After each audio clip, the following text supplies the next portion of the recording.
परिचय। बच्चों, आज हम एल्डिहाइडों, कीटोनों और कार्बोक्सिलिक अम्लों की रासायनिक अभिक्रियाओं का अध्ययन करेंगे। सर, कार्बोक्सिलिक अम्ल क्या होते हैं? कार्बोक्सिलिक अम्ल वे कार्बनिक यौगिक होते हैं जिनमें कार्बोक्सी समूह उपस्थित होता है। अब मुझे कौन ये बताएगा कि कार्बोक्सिल समूह क्या होते हैं? सर, कार्बोक्सिल समूह में कार्बोनिल और हाइड्रॉक्सिल समूह निहित होता है। बहुत अच्छे रमेश।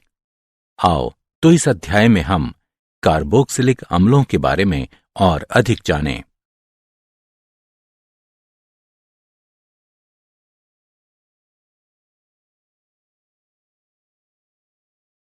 उद्देश्य। इस पाठ के अंत में आप निम्न करने में सक्षम हो जाएंगे। एल्डिहाइडों और कीटोनों की रासायनिक अभिक्रिया का वर्णन करना, एल्डिहाइडों और कीटोनों के उपयोग को समझाना, कार्बोक्सिल समूह के नामकरण और संरचना को समझाना, कार्बोक्सिल समूहों के विरचन की विधि बताना, कार्बोक्सिलिक अम्लों के भौतिक गुणों का एक संक्षिप्त विवरण देना, कार्बोक्सिलिक अम्लों के रासायनिक गुणों का वर्णन करना और कार्बोक्सिलिक अम्लों के उपयोगों का उल्लेख करना।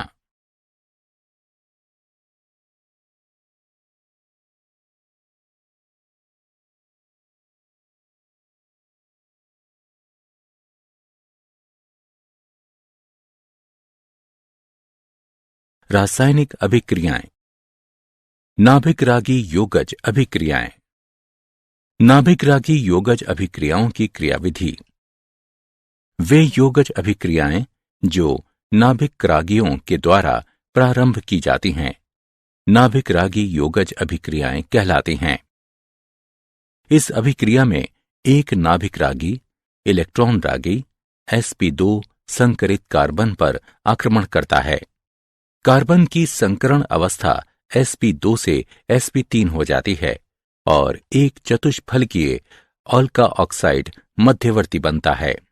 ये मध्यवर्ती प्रोटॉन से अभिक्रिया करके योगज उत्पाद बनाता है। अभिक्रियाशीलता।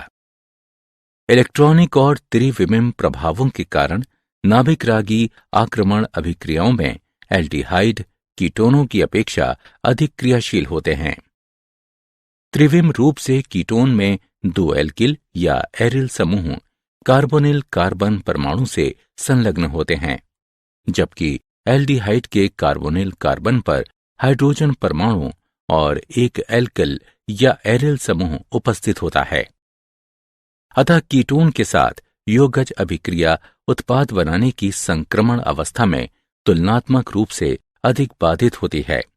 अतः अभिक्रिया की गति धीमी हो जाती है। इलेक्ट्रॉनिक रूप से किसी एल्डिहाइड का कार्बोनिल कार्बन परमाणु केवल एक इलेक्ट्रॉन प्रदान करने वाले एल्किल समूह को धारण करता है, जबकि कीटोन इस तरह के दो समूहों को धारण करता है। अतः एल्डिहाइड का कार्बोनिल कार्बन परमाणु तुलनात्मक रूप से अधिक निर्बल इलेक्ट्रॉन ग्राही होता है और एक नाभिक रागी को आकर्षित करने की प्रबल प्रवृत्ति को प्रदर्शित करता है। नाभिक रागी योगज और नाभिक योगज विलोपन अभिक्रियाओं के कुछ महत्वपूर्ण उदाहरण। हाइड्रोजन साइनाइड का संयोजन। शुद्ध HCN के साथ ये अभिक्रिया बहुत धीमी गति से होती है, अतः ये क्षार के द्वारा उत्प्रेरित की जाती है। जनित साइनाइड आयन प्रबल नाभिक स्नेही होता है और ये एल्डिहाइडों और कीटोनों के कार्बोनिल समूह से संयोजित होकर साइनोहाइड्रिन यौगिक का निर्माण करता है। सोडियम हाइड्रोजन सल्फाइड का संयोजन। एल्डिहाइडों और कीटोनों की सोडियम हाइड्रोजन सल्फाइड के सांद्र विलयन के साथ अभिक्रिया कराने पर ये बाइसल्फाइड के योगज उत्पाद बनाते हैं। एल्कोहलों का संयोजन। एल्डिहाइड शुष्क हाइड्रोजन क्लोराइड की उपस्थिति में एल्कोहलों के साथ अभिक्रिया करता है। पहले हेमी एसिटेल बनते हैं जो अल्कोहल के दूसरे मोल से अभिक्रिया करके स्थायी एसिटेल बनाते हैं। कीटोन अल्कोहल से सीधी अभिक्रिया नहीं करते, पर एकांतर विधि के द्वारा कीटल का विरचन किया जा सकता है। कीटोन एथिलीन ग्लाइकॉल से हाइड्रोक्लोरिक गैस की उपस्थिति में अभिक्रिया करके जल और एथिलीन ग्लाइकॉल कीटल का निर्माण करते हैं।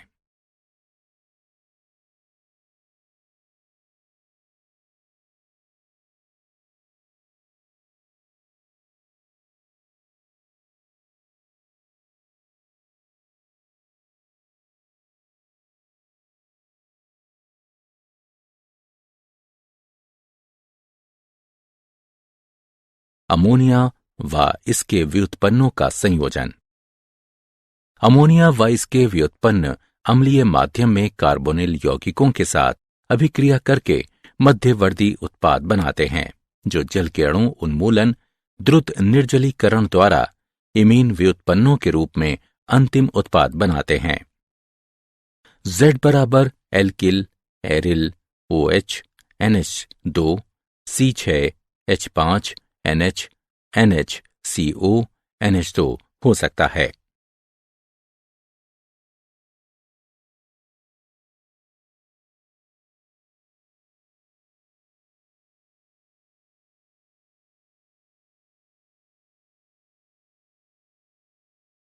अपचयन। हाइड्रोकार्बनों में अपचयन। एल्डिहाइडों और कीटोनों को अम्लगमित जिंक और सांद्र हाइड्रोक्लोरिक अम्ल की अभिक्रिया द्वारा हाइड्रोकार्बनों में अपचयित किया जा सकता है। ये क्लीमेंसन अपचयन कहलाता है। Wolff Kishner अपचयन। एल्डिहाइडों और कीटोनों को हाइड्रेजीन की अभिक्रिया के द्वारा और पोटेशियम हाइड्रोक्साइड के साथ उच्च तापमान पर गर्म करके हाइड्रोकार्बनों में अपचयित किया जाता है।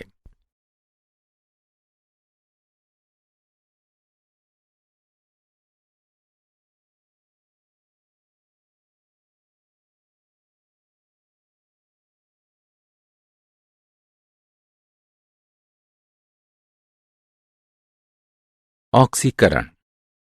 एल्डिहाइडों को सरलता से उन कार्बोक्सिलिक अम्लों में ऑक्सीकृत किया जा सकता है जिनमें कार्बन परमाणु की संख्या मूल एल्डिहाइड के बराबर होती है। एल्डिहाइड आसानी से ऑक्सीकृत हो जाते हैं क्योंकि इनके कार्बोनिल समूह में हाइड्रोजन परमाणु की उपस्थिति के कारण ये बिना किसी आबंध विदलन के OH समूह में परिवर्तित हो जाते हैं।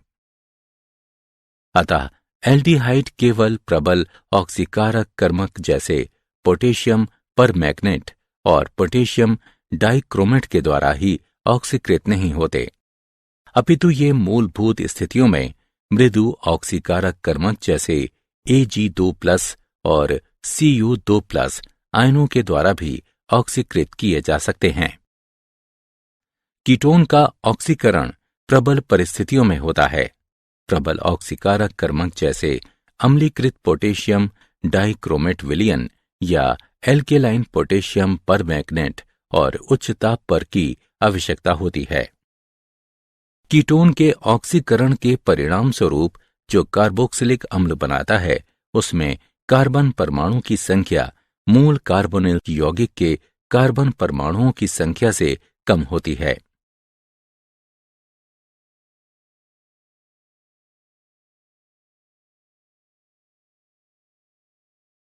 टॉलेन परीक्षण।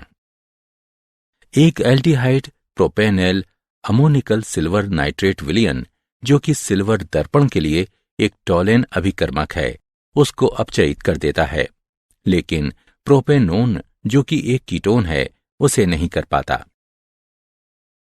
फेलिंग परीक्षण। फेलिंग अभिकर्मक में फीलिंग विलयन A और फेलिंग विलय B का मिश्रण होता है। फेलिंग विलयन A जलीय कॉपर सल्फेट और फेलिंग विलयन B रोशेल लवण का एल्केलाइन विलयन होता है जो कि सोडियम पोटेशियम टार्ट्रेट है। इन दोनों विलयनों को मिश्रित किया जाता है। और थोड़ा सा एल्डिहाइड विलयन इस फेलिंग अभिकर्मक में डालकर गर्म करने पर लाल भूरे रंग का अवक्षेप प्राप्त होता है। मेथिल कीटोन का हेलोफॉर्म अभिक्रिया द्वारा ऑक्सीकरण। मेथिल कीटोन सोडियम हाइपोहैलाइड, जो कि सोडियम हाइड्रोक्साइड और हैलोजन है, इसके विलयन में ऑक्सीकृत हो जाते हैं।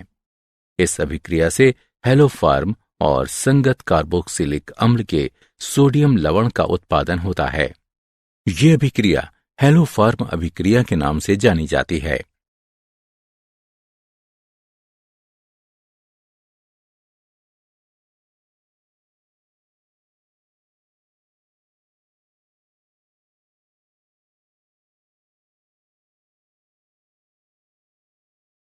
अल्फा हाइड्रोजन के कारण अभिक्रियाएं। एल्डिहाइडों और कीटोनों के अल्फा हाइड्रोजनों की अम्लता। एल्डिहाइडों और कीटोनों के अल्फा हाइड्रोजन परमाणु अम्लीय होते हैं।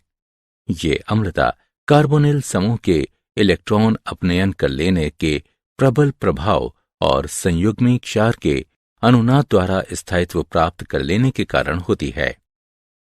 एल्डिहाइडों और कीटोनों के अल्फा हाइड्रोजन परमाणु की ये अम्लता कार्बोनिल समूह के इलेक्ट्रॉन अपनयन कर लेने के प्रबल प्रभाव और परिणामी एनाइन के अनुनाद द्वारा स्थायित्व प्राप्त कर लेने के कारण होती है। एल्डोल संघनन।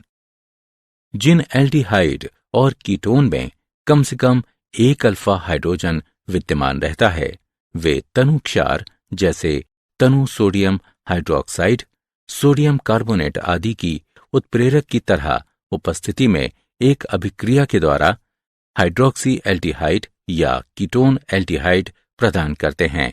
इन्हें एल्डोल कहा जाता है। इस अभिक्रिया को एल्डोल अभिक्रिया कहते हैं। तनु सोडियम हाइड्रोक्साइड की उपस्थिति में एथेनॉल संघनित होकर तरल द्रव का निर्माण करती है, जिसे एल्डोल कहते हैं। गर्म करने पर एल्डोल जल को निष्कासित कर असंतृप्त यौगिक बनाता है। बेरियम हाइड्रोक्साइड की उपस्थिति में प्रोपेनोन कीटोल देता है। गर्म करने पर कीटोल जल को निष्कासित कर असंतृप्त यौगिक बनाता है।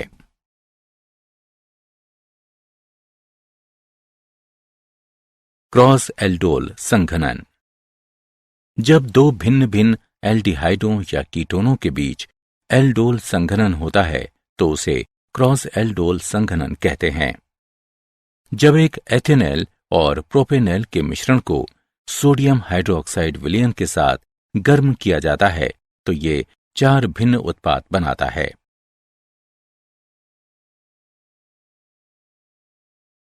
अन्य अभिक्रियाएं। कैनिजारो अभिक्रिया। ऐसे एल्डिहाइड जिनमें कोई अल्फा हाइड्रोजन परमाणु नहीं होता, सांद्र क्षार की उपस्थिति में गर्म करने पर स्व ऑक्सीकरण व अपचयन के द्वारा अल्कोहल और कार्बोक्सिलिक अम्ल के लवण का मिश्रण बनाते हैं। ये अभिक्रिया कैनिजारो अभिक्रिया कहलाती है। फॉर्मेल्डिहाइड सांद्र पोटेशियम हाइड्रोक्साइड से अभिक्रिया करके मेथेनॉल और पोटेशियम फॉर्मेट उत्पन्न करता है। बेंजल्डिहाइड सांद्र सोडियम हाइड्रोक्साइड से अभिक्रिया करके बेंजिल अल्कोहल और सोडियम बेंजोएट बनाता है। इलेक्ट्रॉन रागी प्रतिस्थापन अभिक्रियाएं। बेंजल्डिहाइड में एल्डिहाइडिक समूह वलय निष्क्रियक और मेटा निर्देशक समूह है, अतः इलेक्ट्रॉन रागी प्रतिस्थापन की दर बेंजीन में प्रतिस्थापन की दर से मंद होती है। बेंजल्डिहाइड क्लोरीन और फेरिक क्लोराइड विलयन से अभिक्रिया करता है और मेटा क्लोरो बेंजल्डिहाइड और हाइड्रोक्लोरिक अम्ल बनाता है। 40% फॉर्मेल्डिहाइड के विलयन को, जिसे फार्मोलिन कहा जाता है, इसे जैविक नमूनों के परिरक्षण में और बेकेलाइट के विरचन में उपयोग में लाया जाता है। एसीटैल्डिहाइड को एसिटिक अम्ल, एथिल एसीटेट, वाइनिल एसीटेट, बहुलकों और औषधियों के निर्माण में उपयोग में लाया जाता है। बेंजल्डिहाइड का उपयोग सुगंध और रंजक उद्योग में किया जाता है। एसीटोन और एथिल मेथिल कीटोन सामान्य औद्योगिक विलायक हैं।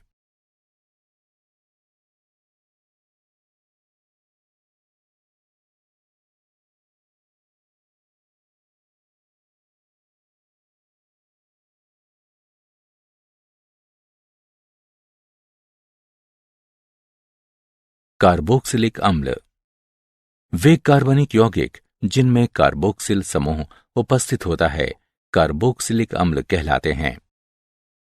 कार्बोक्सिल समूह कार्बोनिल और हाइड्रोक्सिल समूह से मिलकर बना होता है, अतः इसका नाम कार्बोक्सिल दिया गया है। कार्बोक्सिल समूह के एलिफेटिक एल्किल श्रृंखला या एरिल समूहों में जुड़ने के आधार पर कार्बोक्सिलिक अम्ल एलिफेटिक या एरोमेटिक हो सकते हैं।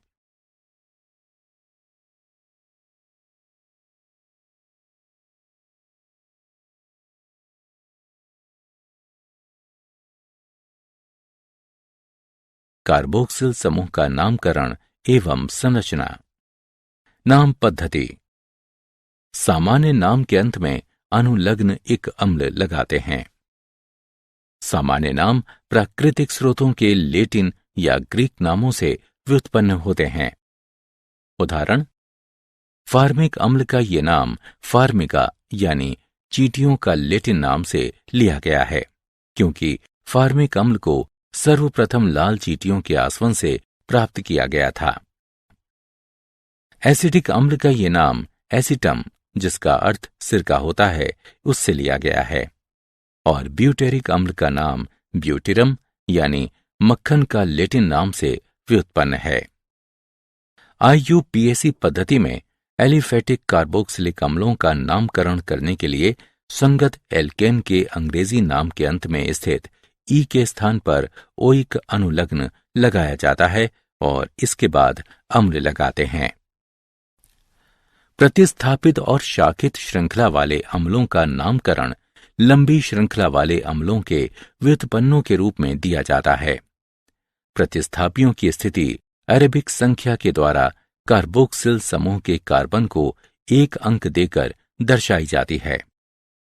वे अम्ल जिनमें एक से अधिक कार्बोक्सिल समूह होते हैं, उनका नाम लिखने के लिए संगत एल्केन के अंग्रेजी नाम के अंत में ई वैसा ही रहता है। कार्बोक्सिल समूह की संख्या गुणात्मक पूर्वलग्न डाई, ट्राई इत्यादि को ओइक शब्द के पहले लिखकर इंगित किया जाता है।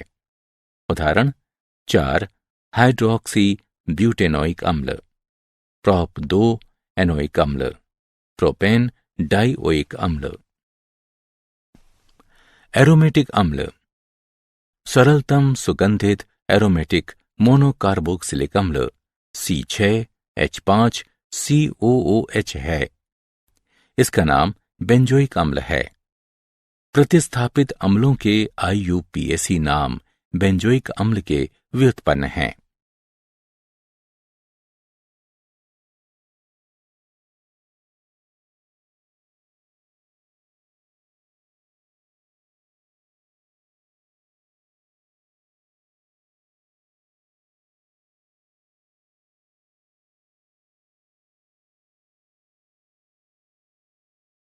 कार्बोक्सिल समूह की संरचना। कार्बोक्सिलिक अम्लों के क्रियात्मक समूह कार्बोक्सिल समूह होते हैं। कार्बोक्सिल कार्बन नीचे दी गई अनुनादी संरचनाएं प्रदर्शित करता है।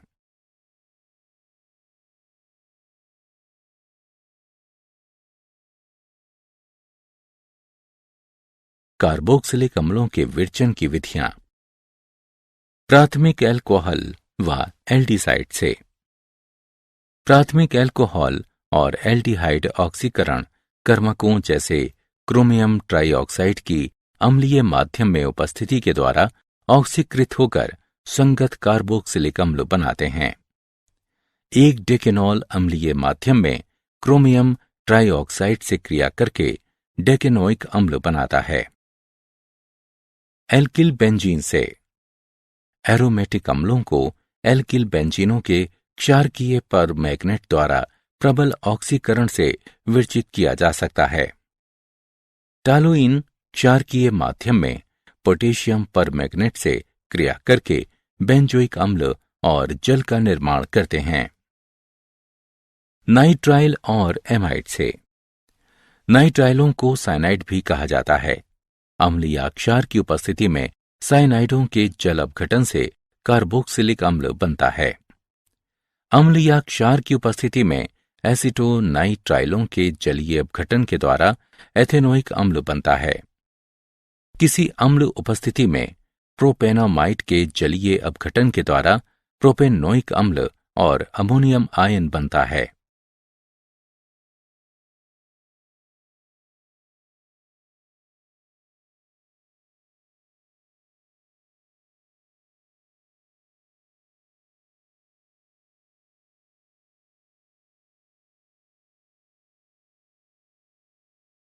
कार्बोक्सिलिक अम्लों के विरचन की विधियां। ग्रीनयार अभिकर्मक द्वारा। जब ग्रीनयार अभिकर्मक को कार्बन डाइऑक्साइड के साथ शुष्क ईथर की उपस्थिति में अभिकृत कराया जाता है तो ये कार्बोक्सिलिक अम्ल के लवण का निर्माण करते हैं जो खनिज अम्लों से संगत कार्बोक्सिलिक अम्ल देते हैं। Methyl magnesium bromide carbon dioxide के साथ शुष्क ईथर की उपस्थिति में कार्बोक्सिलिक अम्ल के लवण का निर्माण करते हैं जो बाद में अम्लीकृत होकर एथेनोइक अम्ल और हाइड्रोक्सी मैग्नीशियम ब्रोमाइड का निर्माण करते हैं। एसिल हैलाइड और एनहाइड्राइडों से। अम्ल क्लोराइड जल अपघटित होकर कार्बोक्सिलिक अम्ल बनाता है। एसिटिल क्लोराइड जल अपघटित होकर एसिटिक अम्ल बनाता है। एसिटिक एनहाइड्राइड के जल अपघटन से एसिटिक अम्ल बनता है। एस्टर से। एस्टरों के अम्लीय जल अपघटन से मेथिल बेंजोएट बेंजोइक अम्ल और मेथनॉल बनाता है।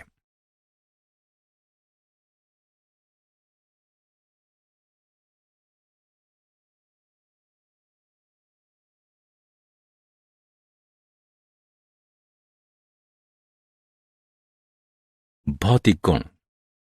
प्रथम 9 एलिफेटिक कार्बोक्सिलिक अम्ल अरुचिकर गंध वाले रंगहीन द्रव होते हैं जबकि श्रेणी के उच्च सदस्य रंगहीन, गंधहीन व मोम जैसे ठोस होते हैं। बेंजोइक अम्ल क्रिस्टलीकृत ठोस होते हैं। कार्बोक्सिलिक अम्लों का क्वथनांक अंतरा आणविक हाइड्रोजन आबंध की उपस्थिति के कारण कुछ उच्च होता है जिसके परिणाम स्वरूप द्वितक संरचनाओं का निर्माण होता है। प्रथम 4 एलिफेटिक सदस्य जल के अणुओं के साथ अंतरा आणविक हाइड्रोजन आबंध निर्मित कर सकने के कारण जल में घुलनशील होते हैं। एल्किल समूहों के बढ़ते हुए आकार के साथ जल विरागी अन्योन्य क्रिया बढ़ने के कारण जल में विलयता कम होती जाती है, अतः उच्च कार्बोक्सिलिक अम्ल जल में लगभग अविलय होते हैं।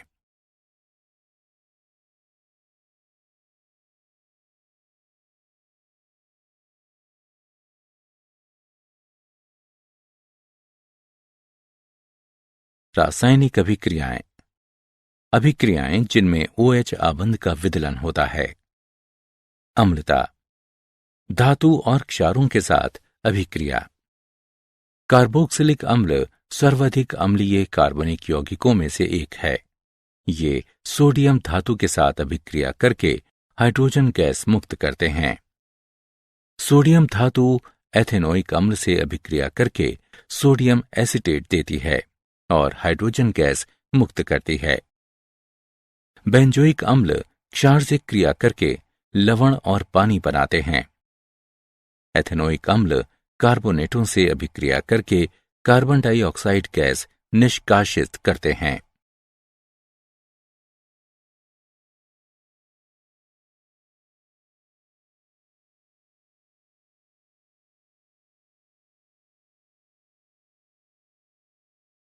कार्बोक्सिलिक अम्ल फिनॉल से अधिक प्रबल अम्ल हैं।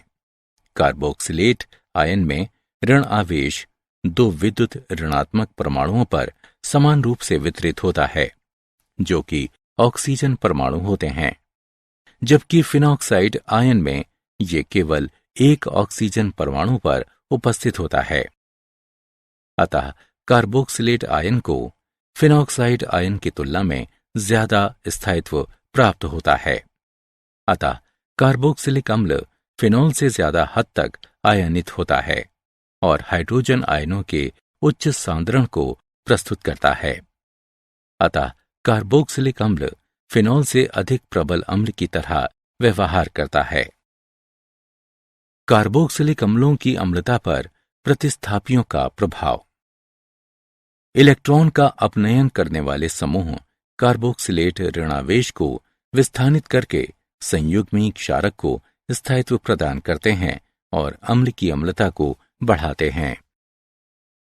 वहीं दूसरी ओर इलेक्ट्रॉन दाता समूह ऋणावेश को संकेंद्रित करके संयुग्मी क्षारक को अस्थायित्व प्रदान करके अम्ल की अम्लता को घटा देता है। इलेक्ट्रॉन का अपचयन करने वाले समूह जैसे हेलो समूह NO2, CN आदि कार्बोक्सिलिक अम्ल की अम्लता को बढ़ाते हैं, जबकि और इलेक्ट्रॉन दाता समूह जैसे एल्किल समूह कार्बोक्सिलिक अम्ल की अम्लता को घटा देते हैं। प्रतिस्थापियों की संख्या का प्रभाव क्लोरो प्रतिस्थापी एसिटिक अम्लों द्वारा स्पष्ट किया जाता है। अम्ल की अम्लता क्लोरो एसिटिक अम्ल से ट्राई क्लोरो एसिटिक अम्ल तक घटती है।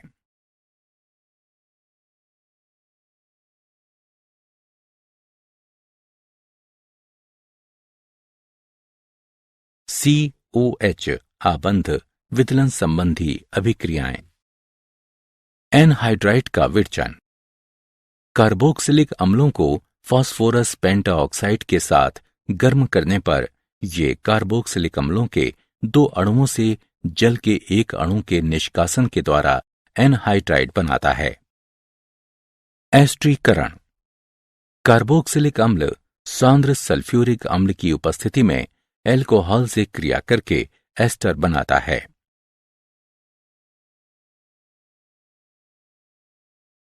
फास्फोरस पेंटाक्लोराइड, फास्फोरस ट्राइक्लोराइड और थियोनिल क्लोराइड के साथ अभिक्रियाएं। कार्बोक्सिलिक अम्ल फास्फोरस पेंटाक्लोराइड फास्फोरस ट्राइक्लोराइड और थियोनिल क्लोराइड के साथ अभिक्रिया करके अम्ल क्लोराइडों का निर्माण करता है।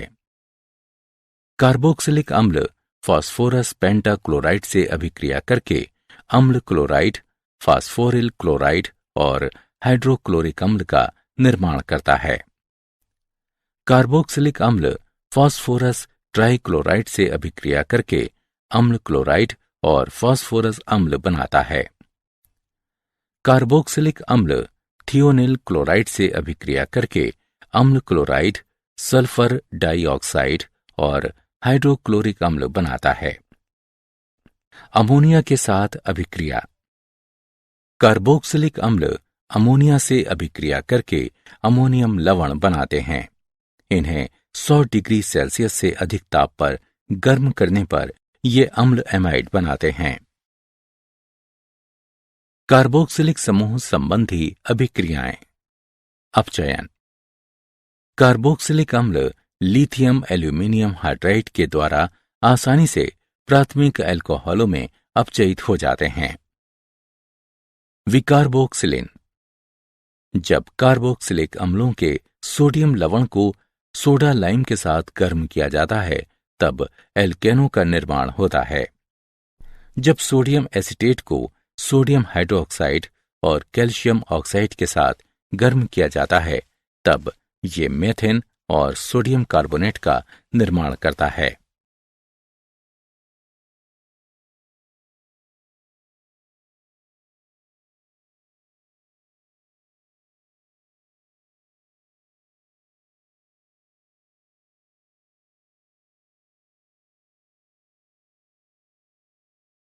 हाइड्रोकार्बन भाग में प्रतिस्थापन अभिक्रियाएं। हैलोजनन। ये अभिक्रिया एलिफेटिक कार्बोक्सिलिक अम्ल और क्लोरीन या ब्रोमीन के बीच लाल फास्फोरस की उपस्थिति में होती है। इस अभिक्रिया में कार्बोक्सिलिक अम्ल के अल्फा कार्बन परमाणु पर क्लोरो या ब्रोमो समूह का प्रतिस्थापन होता है। ये अभिक्रिया हेल्फोलॉर्ड जेलिस की अभिक्रिया कहलाती है। वलय प्रतिस्थापन। एरोमेटिक कार्बोक्सिलिक अम्ल इलेक्ट्रॉन रागी अभिक्रियाएं प्रदर्शित करते हैं। कार्बोक्सिलिक समूह एक निष्क्रियक एवं मेटा निर्देशी समूह की भांति व्यवहार करते हैं। सांद्र नाइट्रिक और सल्फ्यूरिक अम्ल को बेंजोइक अम्ल में मिलाने पर ये मेटा नाइट्रोबेंजोइक अम्ल में परिवर्तित हो जाते हैं। ब्रोमीन और फेरिक ब्रोमाइड को बेंजोइक अम्ल में मिलाने पर ये मेटा ब्रोमोबेंजोइक अम्ल में परिवर्तित हो जाता है। कार्बोक्सिलिक अम्लों के उपयोग। एसिटिक अम्ल का प्रयोग वृहत रूप से खाद्य परिरक्षक और मसालों के रूप में होता है। एसिटिक अम्ल अन्य रसायनों के साथ अभिक्रिया करके औद्योगिक महत्व के बहुत से यौगिक बनाते हैं। इनमें सेल्यूलोज एसीटेट शामिल है, जिसका उपयोग एसीटोन रेयॉन बनाने में, अज्वलनशील चलचित्र फिल्म, रोगन और प्लास्टिक बनाने में किया जाता है। बेंजोइक अम्ल खाद्य परिरक्षक के रूप में नियमित रूप से प्रयोग किया जाता है। साथ ही जीवाणु संक्रमण के इलाज में व अन्य रसायनों के साथ मिलाकर विकर्षक और इत्र जैसे उत्पादों को बनाने के लिए इसका उपयोग किया जाता है। क्या आप जानते हैं, सिरके में आमतौर पर एसिटिक अम्ल का 4 से 8% विलयन होता है। बाकी मात्रा जल और अन्य अणुओं की होती है। सिरके में उपस्थित एसिटिक अम्ल को एथेनॉल के किण्वन से बनाया जाता है। फलों और सब्जियों को धोने का सबसे प्रभावी तरीका है उन्हें तनु यानी जल मिश्रित सिरके के साथ धोना।